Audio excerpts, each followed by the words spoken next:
El Señor esté con ustedes.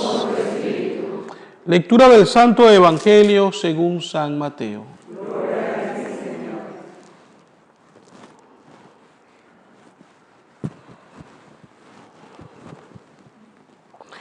En aquel tiempo Jesús dijo a las multitudes y a sus discípulos: en la cátedra de Moisés se han sentado los escribas y fariseos.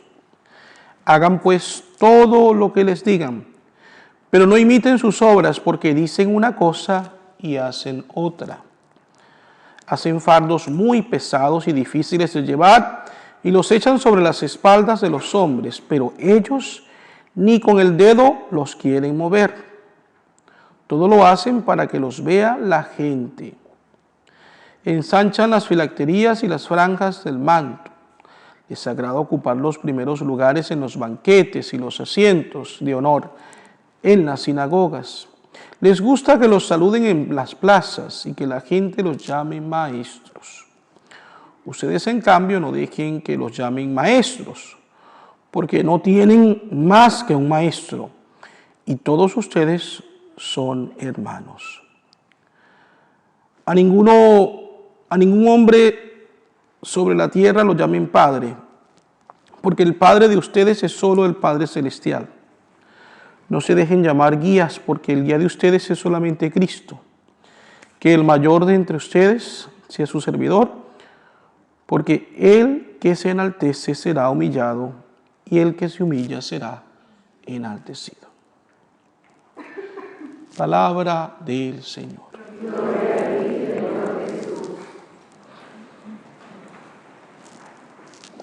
La primera lectura que hemos escuchado está tomada del libro del profeta Isaías. Por medio de ella vemos cómo Dios hace una invitación a los pueblos de Sodoma y Gomorra al arrepentimiento, a que se vuelvan a Dios y le den la espalda al pecado. Sin embargo, en este llamado el Señor dice cosas bien interesantes que hoy pueden ajustarse a nuestro estilo de vida, y si las tomamos en cuenta podemos santificarnos. Dejen de hacer el mal, aprendan a hacer el bien. En cuántas ocasiones hay personas que llegan a confesarse y dicen: Padre, yo no tengo pecados, es decir, yo realmente soy una persona tranquila y no he matado a nadie, no he robado.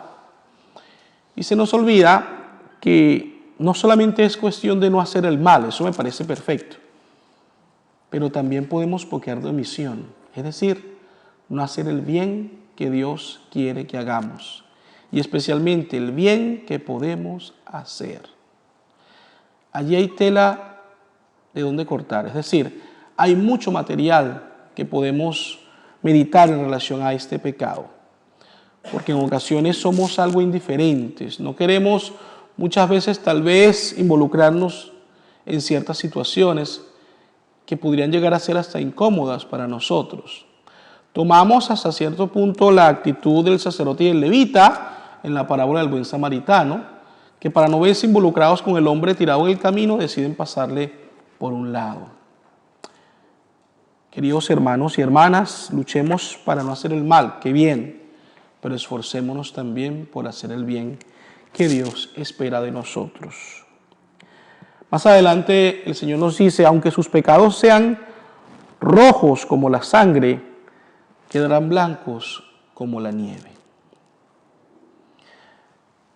Como confesor, yo me he acostumbrado a algo, y es que realmente los pecados de todas las personas y los míos son los mismos. Es decir, es muy raro que haya realmente un pecado que a uno lo asombre, porque en realidad todos estamos hechos del mismo barro.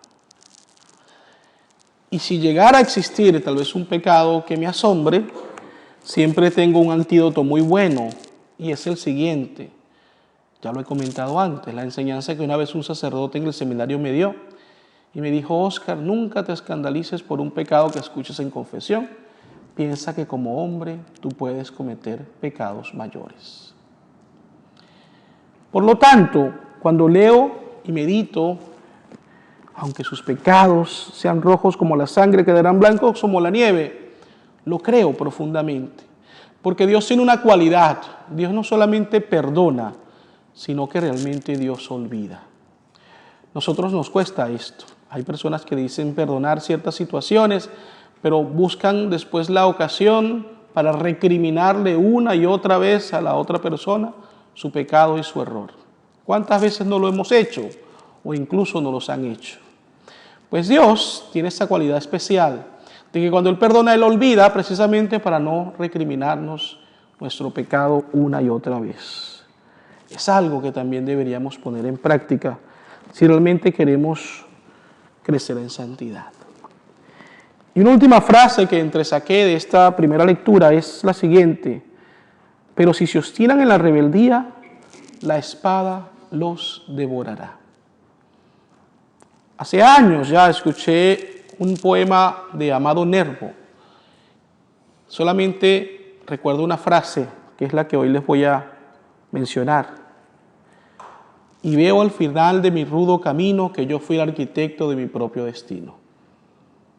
Había una canción que decía: yo soy rebelde porque el mundo me hizo así, porque nadie me ha tratado con amor. Eso es mentira. Veo al final de mi rudo camino que yo fui el arquitecto de mi propio destino. Es cierto, hay situaciones que pueden ser muy adversas para nosotros, que hasta cierto punto nos pudieran condicionar, pero realmente no tienen por qué decidir quién soy yo, quién quiero llegar a ser yo. Eso es importante que lo entendamos. En algunas ocasiones nosotros solemos culpar a Dios de nuestros malos momentos, cuando en realidad son consecuencias de nuestro pecado. Y así como somos capaces de pecar voluntariamente, debemos también responsablemente asumir las consecuencias del pecado. Si no lo hacemos, entonces lo mejor que podemos hacer es dejar de pecar y obrar bien para poder así recoger frutos y no malas consecuencias de nuestras malas acciones. Brevemente quisiera pasar al Evangelio, que también es muy interesante. Fíjense, Jesús utilizaba en algunas ocasiones un lenguaje bastante fuerte que creaba en las personas consternación. Esto en el género literario se llama lenguaje hiperbólico. Voy a ponerles un ejemplo que no está en ese texto, pero que seguramente nos ayuda a entenderlo mejor. Cuando Jesús dice: si tu ojo te es ocasión de pecado, sácatelo. Si tu mano te es ocasión de pecado, córtatela. Si lo hiciéramos literalmente, yo no sé cuántos estaríamos aquí desfigurados. En realidad es un lenguaje fuerte, pero quiere causar un impacto en nosotros. Es un mensaje importante. Por eso que Jesús usa esta forma. Y hoy, en cierta manera, el Señor lo está haciendo en este pasaje. Primero, Él dice: hagan pues todo lo que ellos dicen, hablando de los fariseos y los escribas, pero no imiten sus obras, porque dicen una cosa y hacen otra. Yo no puedo dejar de pensar en los padres de familia cuando están criando a sus hijos, porque hay dos cositas al menos que los papás se esfuerzan por enseñar a los niños cuando están pequeños, y es una, no decir mentiras, y la otra, no decir malas palabras. Pero si somos sinceros, ¿de quiénes muchas veces los niños aprenden a ser mentirosos y a decir malas palabras? De los padres. Yo sé que hay muchos que se cuidan de eso y de verdad que es un buen ejemplo, pero en ocasiones pasa con frecuencia de que tal vez el padre se molesta por X o Y circunstancia y sin medir las consecuencias dice una mala palabra y los niños son como las esponjas, ellos absorben todo. Entonces, pidámosle al Señor que nos dé la gracia no solamente de decir que vivimos el cristianismo, sino vivirlo intensamente y dar testimonio por medio de él. Jesús también critica el hecho de que los fariseos hacen fardos muy pesados para que otros los carguen, pero ellos no son capaces de cargarlos. Están siendo injustos. Y más allá, Jesús dice: todos lo hacen para que los vea la gente. Y vaya que de esto sí tenemos que cuidarnos mucho. porque es una tentación que cualquier ser humano tiene de querer ser reconocido. Y cuando esto es así, nuestra buena acción pierde tal vez el efecto que llevaba, porque la gloria deja de ser para Dios y comienza a ser para mí. Así que siempre que busquemos hacer algo, hagámoslo en el secreto, de la forma más discreta posible. El lenguaje hiperbólico es cuando Jesús dice: no llamen maestro a nadie, no llamen padre a nadie, no llamen guías a nadie. Pareciera imposible, porque los que tenemos un papá o una mamá son nuestros padres, hemos sido formados por nuestros maestros, hay personas que han sido nuestros mentores, nuestros guías.